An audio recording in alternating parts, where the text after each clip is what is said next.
Tie سے بدلا تاکہ تہذیبی طور پر ہماری تہذیب ہمیشہ غالب رہے، ہمیشہ غالب رہے۔ ان کی زبان کو ان کے منہ سے چھین لیا، اور تعلیمی ریشو کیا بنا کہ وہ ہندوستان جس میں 80 سے 85 اس سے بھی زیادہ لوگ پڑھے لکھے تھے، جب زبان بدلی تو یہ زیرو پر آ گئے۔ یہ سب جاہل ہیں، جتنے علماء تھے، جتنے پڑھے لکھے لوگ تھے، جتنے دانشور تھے، وہ جہالت کی سطح پر آ گئے، اور پڑھا لکھا صرف وہ تھا کہ جو انگریزی زبان سیکھتا تھا یا بولتا تھا۔ اب بھی تقریباً معیار یہی ہے۔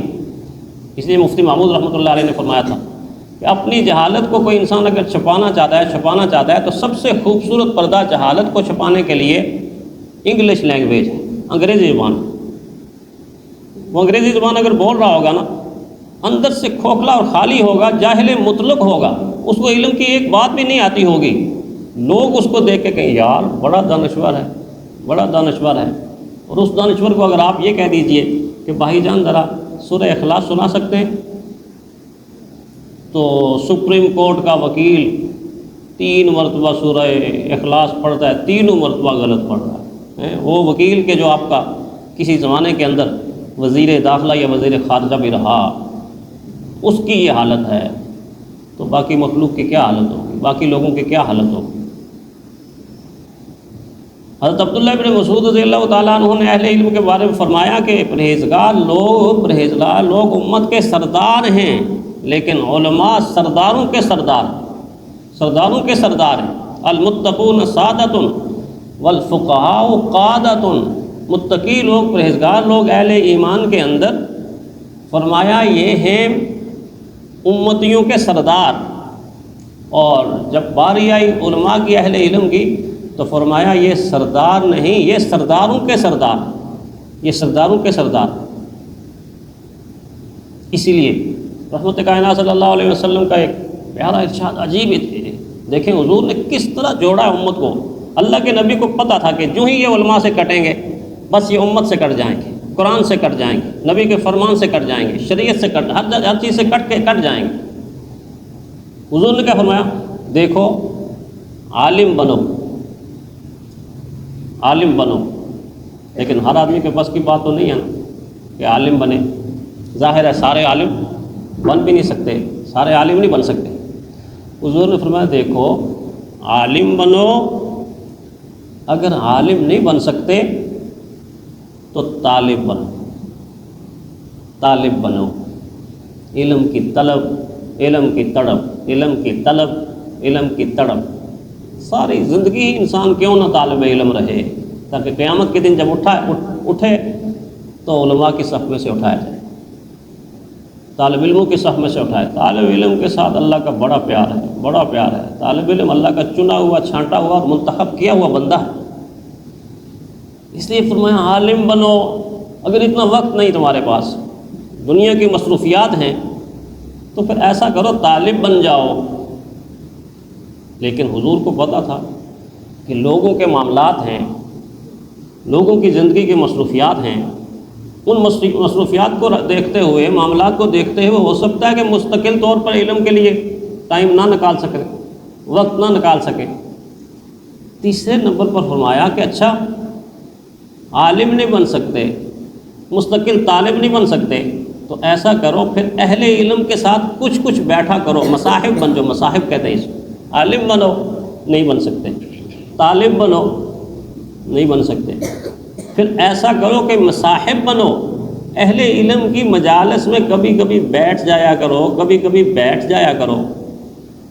اللہ کے محبوب کی نظر تو پھر نگاہ نبوت تھی نا، مستقبل کے اندر وہ اتنا دور دیکھنے والی، جتنا دور میں اور آپ تو تصور بھی نہیں کر سکتے تھے۔ اللہ کے نبی کو معلوم تھا مستقل علم کے لیے سب وقت نہیں نکال سکتے، اس لیے قرآن حکیم نے آسانی کی، فرمایا تم میں سے ایک جماعت ایسی کی ہونی چاہیے لیتفقہوا فی الدین، تاکہ وہ جماعت دین کا علم سیکھے، دوسروں تک پہنچائے، سیکھے اور سکھائے۔ تو حضور صلی اللہ علیہ وسلم اس چیز سے باخبر تھے۔ فرمایا سارے ایسے تو نہیں ہو سکتے کہ عالم بن جائیں، اچھا سارے ایسے بھی نہیں ہو سکتے کہ تھوڑا سا وقت نکال کے، کچھ وقت نکال کے علم کی مخصوص مجلس، علم کی مخصوص کلاس وہ لے کے طالب علموں میں اپنا نام شمار کر دیں۔ اچھا سارے ایسے بھی نہیں ہو سکتے، بعض ایسے بھی ہوں گے کہ ان کی مصروفیات اتنی ہوں گی، اور آج مصروفیات دیکھ لیں اور پھر حضور کا یہ ارشاد دیکھ لیں کہ وہ کہتے ہیں، اگر ان کو کہیں نا کہ کچھ سیکھ لو، کہتے ہیں امام صاحب کیسے سیکھیں؟ صبح سے نکلتے ہیں، دکان ہے، تجارت ہے، شام کو آتے ہیں، تھکے ہوئے آتے ہیں، آپ کو کیا بتائیں، کمائی۔ بڑے لوگوں کا بھی یہی حال، اور چھوٹے طبقے کا بھی یہی حال۔ مزدور طبقے کو دیکھیں نا، صبح ناشتہ کر کے نکلتا ہے اور اپنی جگہ پر جاتا ہے، وہاں سے کام پر جاتا ہے، تو پھر کام کرتے سارا دن اگر گزر گیا، عشاء کی نماز میں تھکا ہوا ہارا ہوا اگر اپنے گھر آئے گا تو کیسے عالم بنے گا، کیسے طالب بنے گا، کیسے مصاحب بنے گا؟ اس سے تو یہ درجے بھی چلے گئے۔ قربان جائیں اللہ کے ذات، اللہ کے محبوب کی ذات پر، فرمایا اگر عالم بھی نہیں بن سکتے، طالب بھی نہیں بن سکتے، مصاحب بھی نہیں بن سکتے، تو ایسا کرو، اس میں تو کوئی مشکل نہیں ہے کہ اہل علم کے ساتھ اپنے دل میں محبت وابستہ کر لو، اہل علم کی محبت اپنے دل کے اندر بٹھا لو، اہل علم کی محبت اپنے دل کے اندر بٹھا لو۔ یہ 4 باتیں کہنے کے بعد حضور نے فرمایا دیکھو یہ 4 بن سکتے ہو تو بننا، 5واں نہ بننا، 5واں طبقہ نہ بننا، جو اس وقت غالب ہے اور جو اس وقت فکر پھیلائی جا رہی ہے، دہرائی جا رہی ہے اور بار بار دہرائی جا رہی ہے، اور اس فکر کو عام کیا جا رہا ہے۔ یہ منفی فکر پوری دنیا میں عام ہے، اس کے پیچھے یہودیت کا پورا نقشہ ہے، NGOs ہیں، تنظیمیں ہیں، اور نہ جانے کس قسم کے جال ہیں۔ وہ فکر کیا ہے؟ اس فکر سے حضور صلی اللہ علیہ وسلم منع کر رہے ہیں، 4 بننا، 5واں نہ بننا۔ فرمایا اہل علم سے دشمنی اور نفرت نہ کرنا، اہل علم سے دشمنی اور نفرت نہ کرنا۔ یہ اس وقت کی مردہ ذہنیت کا علاج پیارے پیغمبر صلی اللہ علیہ وسلم بتا رہے ہیں کہ جو بیماری ہمارے دل و دماغ میں، نوجوانوں میں، بچوں میں، بچیوں میں، کالجوں میں، یونیورسٹیوں میں، اداروں میں اتاری گئی کہ وہ اہل علم کا نام لینے سے ہچکچاتے ہیں، اہل علم کا نام لینے ہی اپنے دل کے اندر ایک عجیب سی کیفیت محسوس کرتے ہیں۔ فرمایا ایسا نہ کرنا، ایسا کرو گے تو پھر تمہارے زوال کو عروج میں کوئی نہیں بدلے گا، تمہاری نفرتوں کو محبتوں میں کوئی نہیں بدلے گا، تمہاری ذلت اور پستیوں کو بلندیوں میں کوئی تبدیل نہیں کرے گا، اور تمہاری قسم پرسی کو بہتری کی حالت میں کوئی نہیں لا سکے گا۔ لانے والوں سے تو تم نفرت کرتے ہو، اور جن سے نفرت کرنی چاہیے، جس نظام سے نفرت کرنی، اس نظام کو تو سینے سے لگاتے ہو۔ یہی نظام تو ہمیں لے کے ڈوبا، یہی نظام کو ہمیں لے کے ڈوبا ہے۔ آج اگر ایک عالم اسمبلی کے اندر دن اور رات ایک کر کے ساروں کو اپنے دروازوں پر لا کر یہ کہتا ہے اللہ کا واسطہ اس قوم کو سود کے نظام سے جان چھوڑا دو، اس کا اپنا فائدہ کیا ہے؟ کیا اس کی تجارت سود پہ چل رہی ہے؟ کیا وہ سود کا کاروبار کر رہا ہے؟ وہ سود کا کاروبار نہیں کر رہا، سودی تجارت نہیں، آخر اس کا فائدہ کیا ہے؟ اس کا فائدہ یہ ہے کہ اس کا منصب اور مقام یہ تقاضا کرتا ہے کہ یہ امت ہے، قیامت کے دن اس امت کے بارے میں تم سے پوچھا جائے گا۔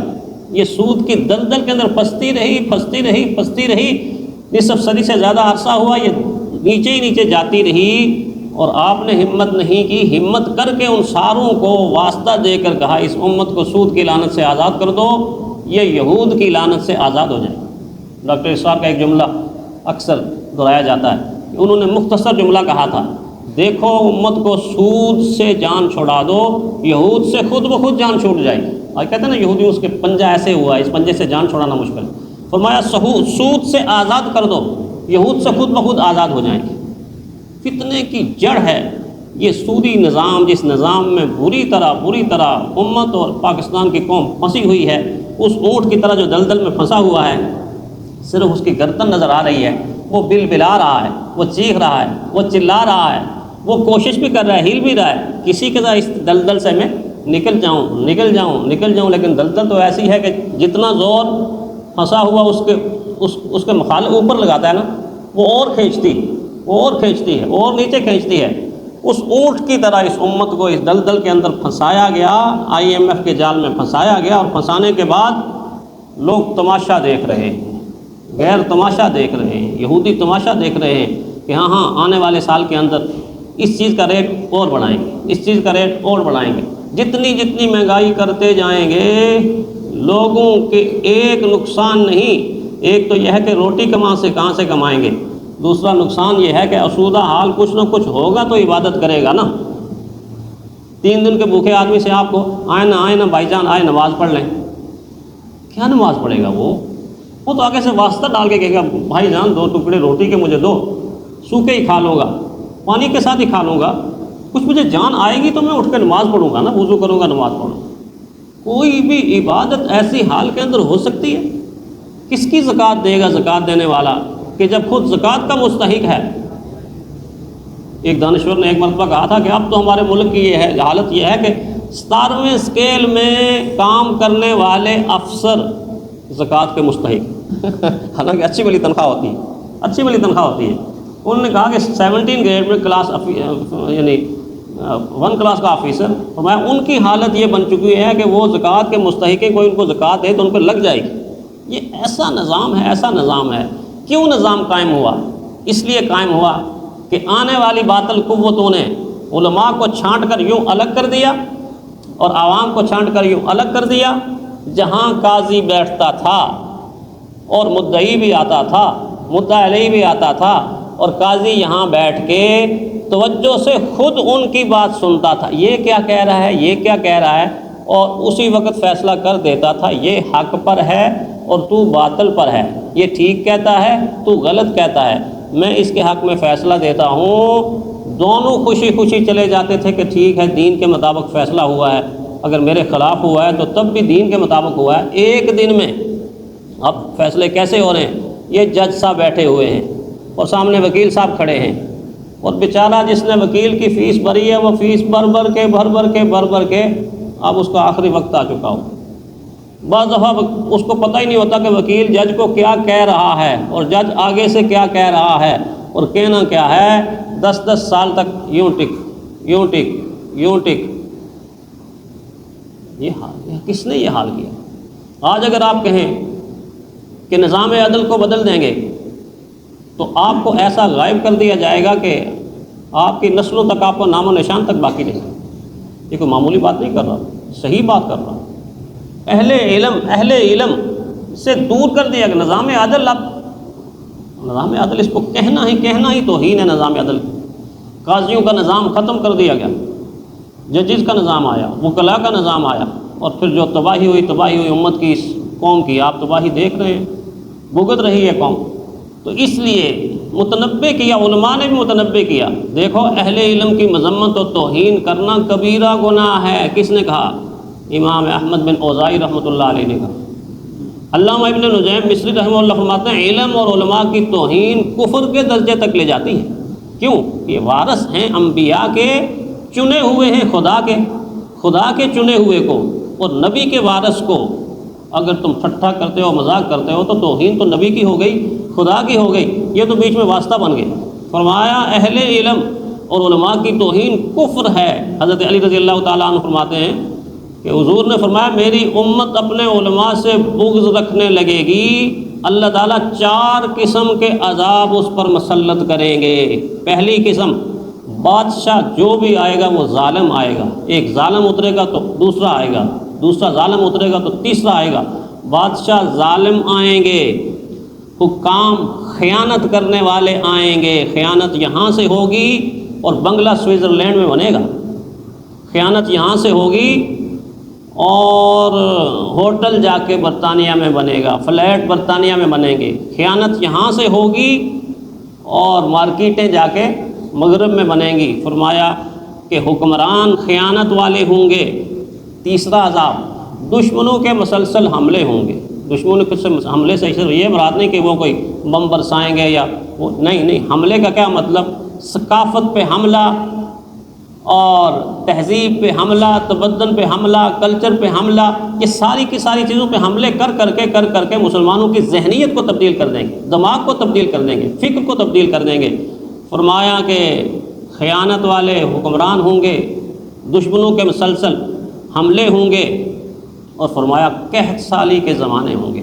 قحط ایک تو یہ ہے کہ بارش بند ہو جائے، اور ایک یہ ہے کہ ساری کی ساری چیزیں موجود ہوں، اویلیبل ہوں، فروٹس کی دکانیں سجی ہوئی ہیں، ضروریات زندگی کی سے دکانیں بھری ہوئی ہیں، مگر انسان ہٹ کے دیکھتا ہے تو خریدنے کے لیے پیسہ موجود نہیں ہے۔ یہ بھی قحط کی ایک قسم ہے۔ ساری کی ساری ضروریات زندگی کی چیزیں موجود ہیں، اپیل کر ہمیں لے لو، ہمیں کھا لو، خوبصورت بہترین چیزیں موجود ہیں، مگر بیماریاں ایسی مسلط ہوئی ہیں کہ ڈاکٹر کہتا ہے اس میں سے ایک چیز بھی کھاؤ گے تو جان سے جاؤ۔ یہ بھی قحط کی ہے، قحط کی بہت ساری قسمیں ہیں۔ تو فرمایا جب علماء کی توہین کریں گے، تذہین کریں گے تو 4 قسم کے عذاب سے 2 4 ہو جائیں گے۔ اللہ تعالی ہمیں دین سے اور اہل دین سے ہمیشہ محبت کرنے کی توفیق عطا فرمائے۔